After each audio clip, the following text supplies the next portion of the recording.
Hey everybody, SouthernBubba here. I got something that I want to talk to everybody about today. Something that's kind of been on my mind a little bit. So let me go ahead and get started with it. I want to go ahead and show y'all this. This is my 2017 Chevy Silverado 1500 LT edition, Texas edition pickup truck. It is a Z71 four-wheel drive, and as you can see, black. So far it's been really good to me. I bought it, let me go back. Today is January 4th, 2019. I bought this truck in June of 2017. I have got, I think it's fixing to flip 18,000 miles, so haven't really driven it that much. But I wanted to show it to you and a couple other things about it. So let me jump in the truck and I will go through the interior of the truck. Okay, here we are in the truck. I just wanted to show some features for some of you that have not been in any of the new Silverados. And I don't know if you've seen the 2019s, but oh, man, they are nice trucks. Kind of wish I would have waited. But anyway, we have, like I said, 2017 Silverado LT Z71 Texas edition pickup. I'll turn the camera around so you can see everything. Oh, and I forgot. Let me dig my keys out of my pocket so I can show you. But as you can see, got black with gray interior. And of course, and sorry if you see truck's a little dirty. We've had a lot of rain and stuff around here lately. But here is how beautiful the dash is. We'll go ahead and crank it up.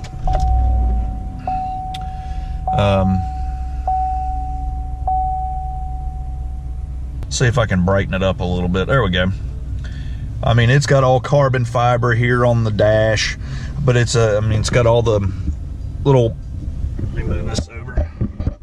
Got all the different little features on it that you can look, air pressure and everything, mileage remaining, tripometer, all that good stuff. But we also got the touch screen here. It's got all the, you can got Bluetooth with your phone. You can actually hook your phone up to the truck, whether it's Apple or Android, and you can do the voice text. And I mean, you can shop with this thing right there. You got a app for shops. I mean, it's just crazy what these new vehicles will do. And of course, I've got heated seats here on both sides. Got the dual thermostats. Nice little leather armrest. I bought the double cab because I haul more stuff than people that come with me, so I needed more room. Okay, but my real reason for what I wanted to talk to you guys today, let me give you a little background story, and I promise I'll get to the point. But I bought this truck. I was almost 41, first brand new vehicle I've ever owned. This truck had 89 miles on it when I got it, because I did a dealer transfer and it was about an hour away, so it had a little bit of miles on it. But first truck, brand new vehicle I've ever owned. And I will show you my old truck, which is a 98 Chevy 1500 Z71 four-wheel drive. Here's the picture.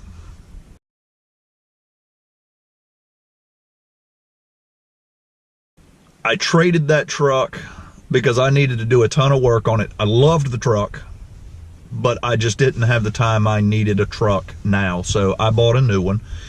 Anyway, this thing's got a lot of power in it. It's got the 5.3 liter V8 with the 6-speed automatic transmission. This thing runs circles around my old truck. New to new on the two trucks, this new one comes with 100 horsepower more with a smaller engine. But my old truck, when I traded it, it had almost 250,000 miles on it. So it was, I'm guessing this truck's probably got about 150 to 160 more horsepower than at the date when I traded my old one. But to get on with the video, today's video is about the basically driver responsibility. We have responsibilities in our life. We go to work, We pay our bills. There's a couple things that you need to make sure that you pay for. One is you got to pay for your roof over your head, whether you rent or you own. That is the first and foremost that you have to have. So you have to pay for that first. You have to have a car so you can go back and forth to work. And along with that car, you have to feed it, of course, the gas, any maintenance, and most importantly, you've got to have insurance. That is a necessity to cover your own butt if you screw up. Okay, well, that brings me to my next point. I'm going to help a friend and headed over to her house. On my way over, I got hit in my truck. And here in just a minute, I will actually show you what happened. But for right now, I want to just show you the damage to my pickup truck and the experiences that I'm going through with the insurance company and everything that's going on. So let me hop out of the truck and I will start showing you the damage. Okay, guys, I'm outside the truck now. And I'm trying to get this done before it starts raining again, so I apologize if I go a little fast. But we all have to have some type of responsibility, okay? In this accident, the person that caused it, 36-year-old female, you should know better. And if you ever see this, honestly, I don't really care if it makes you mad. But anyway, here is what happened to my truck. As you can see, don't know how well you can see it, but all of this here, the vehicle came in from here and hit me. Did all this messed up damage here. And as you can see, it pushed all of this in, all the scrapes. And of course, it busted my tail light. See if I can get a better shot. So there's a nice hole right there and it's all cracked up in here and scuffed. Well, here's the wonderful part. Look at my bumper. See how bad it tore my bumper up? I mean, it folded it right here and it's just all messed up. I mean, look how close it is to the bed. It pushed it over, pushed the bed over and got a hold of my tailgate. And then on the other side, it pushed the bumper, this part, all the way up into this metal piece. So there's damage back here. But this side of the bed, as far as I can tell, is fine. I took it to the local dealership, or actually where I bought it from, and got an estimate on my truck. $5,800. Yeah, it doesn't look like that, but here's what they're gonna do. The whole side of this bed, they are gonna break the spot welds apart over here, all over, and they're gonna replace this whole side. Instead of trying to fix it, they're just gonna replace the whole thing. And then they told me that they're gonna go ahead, because of this down here and the damage that's on the other side, they're just gonna go ahead and paint the whole tailgate, and they're going to go ahead and paint this side too because of the damage down here. Personally, I don't know if they're going to need to do this whole side over here because of that. It might just be able to be buffed out, but I'm not sure. Let's face it, I'm not a body man. I can fix a car, but not body work. That is what they're going to do to my truck. But here's the kicker. As everything transpired, come to find out, the woman that caused the accident didn't have insurance. So how many of you have had this problem going round and round with the insurance company, knowing that it wasn't your fault, and they're trying to get out and not really take responsibility for it? So I'm fighting right now. Okay, I just wanted to put a little bit out there. Like I said, I'm not gonna name any names from this accident, but there was 3 vehicles involved. The woman that caused it, like I said, was 36 years old, and the other fella that was involved was I'm gonna say about 19 or 20-year-old male. And like I said earlier, today's date is January 4th, 2019. The accident happened on December 13th, 2018. and the woman's insurance, they said expired, which tells me she did not renew her insurance on December 8th. So she had been driving for 5 days without insurance. So now we're going through a whole big ordeal trying to figure out who's going to take fault for what, whose insurance is going to pay for what, blah, blah, blah. With the responsibility of your bills, I mean, like I said, you need to make sure you got a place to live. So you need to pay that first. You need to pay for car payment, insurance on that vehicle, gas to put in it. And in this day and time, you need a cell phone. I mean, those are the top 3 things. Food is a necessity. Clothes are a necessity. These are things you have to make it in this world. So those are the things you need to concentrate on if you're not making a lot of money. So let me go ahead and go inside, because it looks like it's fixing to start raining. So let me go inside and finish this video up. Let's see how quick we can get in there and get this done. And here I am in the house. Don't you just love the wonderful world of video editing? Anyway, I got everything set up for you guys. I know y'all can't really see these couple sheets of paper as of right now, but I will zoom in on them for you. I want to go ahead and apologize to everybody for a little bit of an echo, and also it's not very bright in here. Eventually I'm going to have a whiteboard here instead of having to do papers. And this room is, it's kind of tore apart right now. I'm actually in the process of painting and doing floor work and stuff. So I do apologize, but it will get better, and the lighting will get better also. But back to what I was saying. These are the papers of going to describe what happened with my truck. Okay, so let me zoom in on this first one for you. That way you guys will understand what I'm talking about. Okay, I was able to get both the top 2 in, and I hope that you can see them very well. But to show you, this is a 4-lane highway, and there was a right turn in for a church here, and then this was a road. This is a controlled stoplight intersection. Okay, here's me right here, car number 3 in the fast lane. Speed limit's 45 here. I was going probably about 40 at the time. As I'm coming to this intersection, here is car number 1 in the left turn lane to turn onto this road. Well, they started turning out, and as I got closer, I saw them turning out.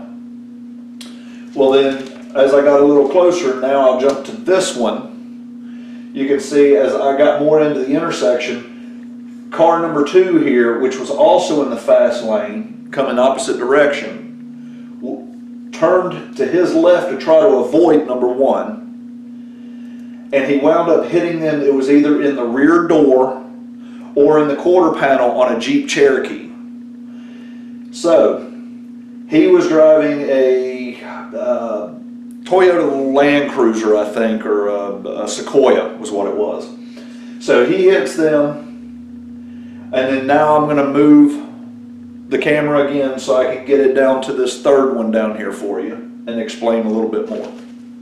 Okay, and here we are on the third one. The same car. Oh, forgot to tell you, when this car started pulling out to take its left, when it got into the intersection, instead of hitting the gas and keep going, they stopped. So this fella again came and tried to avoid them by turning to the left. Instead, he hit them. And then as he hit them, he couldn't get stopped, and he bounced off of them and came into my lane. And as I'm driving by, he hit the back of my truck and did about $5,800 worth of damage. So as you can see, I was not at fault anywhere, because I was just simply driving by, and this occurred because number 1, for lack of better terms, was an idiot. Instead of hitting the gas and getting the heck out of the way, they stopped, and this guy had nowhere to go. So, as I told you guys, that's what happened. Left turn, stopped, one car hit, and then he drifted into my lane and hit me.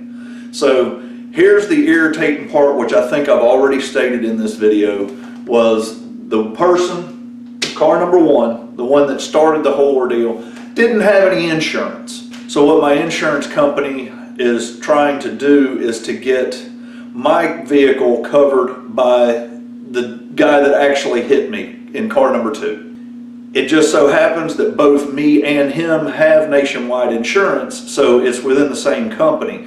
But they were trying to get my vehicle covered under his liability, part of his policy, because technically he is the one who hit me and damaged my vehicle. I understand that, and I know it's not his fault, but I found out right before or right after Christmas that his agent or adjuster denied my liability claim on my vehicle. So now they're trying to put it up under my uninsured motorist. We all have it, but why should I have to use it? Granted, it's not very much out of pocket. Deductible's $100, but who in their right mind just driving by and gets hit wants to even spend $100? I'm gonna have enough depreciation of value on my truck because now my truck's been in a car accident because of somebody's stupidity that didn't have insurance. So my plea to everybody is, take responsibility if you're driving a vehicle. You need to have insurance coverage on your vehicle in case if you're in an accident. I mean, these are just things that you have to have and that you should be paying for. I understand people get in a bind, but these are necessity items. Pay for them, because I'm tired of paying higher insurance prices because of people's lack of accountability. They're not doing what they're supposed to. And now I'm going to have to reap the unfortunate bad benefit of it with a depreciated value vehicle, plus I'm going to have a hit on my insurance. Granted, it doesn't go against my insurance because it'll go into the uninsured motorist, but it's still a hit to me personally. We need to fix this, people. Tell your kids, teach them the right things to do, teach them how to be a responsible adult. This is what we need to instill in our kids and have them be a good contributor to society. Instead of taking everything, you need to contribute too. I do have an appeal in on the status of what they did as far as putting under my uninsured motorist. I want it to go up under the other guy's liability, so there is no ifs, ands, or buts about it, because technically he is the one who hit my truck. So, and now I've got to drive, and here's the kicker. I have to drive around in this truck for almost 2 months before I can get it in the shop to get it fixed. You saw how distorted my bumper is and how busted up it is. The accident was December 13th. I can't get the truck in the shop until February 11th, unless if there's some cancellations from anybody that's ahead of me. And it's all because the shop is just behind. It's just irritating that something that was out of my control, now I have to drive a wrecked vehicle for 2 months. So everybody, let me know if you've had to deal with this. If any of this stuff has ever happened to you or to a friend, and how frustrated you get, because I tell you, it has been so irritating to me having to deal with this and knowing that this woman is probably never going to wind up paying for the damages she did. Because I know the insurance company is going to more than likely, or they should, be going after her personally, and she will have a lien against her or a judgment against her on credit. So if she ever gets any tax returns or inherits money or property or whatever, the insurance company will get their money first. And that's the way it should be. She calls this accident, and all I have to say to you, if you happen to see this video and you were the one that caused this wreck, pay your insurance, because I'm tired of this. I'm irritated. I'm pissed that I got to drive a wrecked truck because of what you did. So everybody, please tell your friends, share my videos. If you like them, give me a big thumbs up. And if this is your first time seeing one of my videos, hey, subscribe and hit that notification bell so you'll be notified when I add something new. And if you like these Let's Talk series, please drop me some comments, anything that you guys want to hear me talk about. It could be politics, I mean, just whatever that you would like to hear, because I've got a few ideas of some new stuff coming up. So you guys have a good one, and I'll talk to y'all on the next one.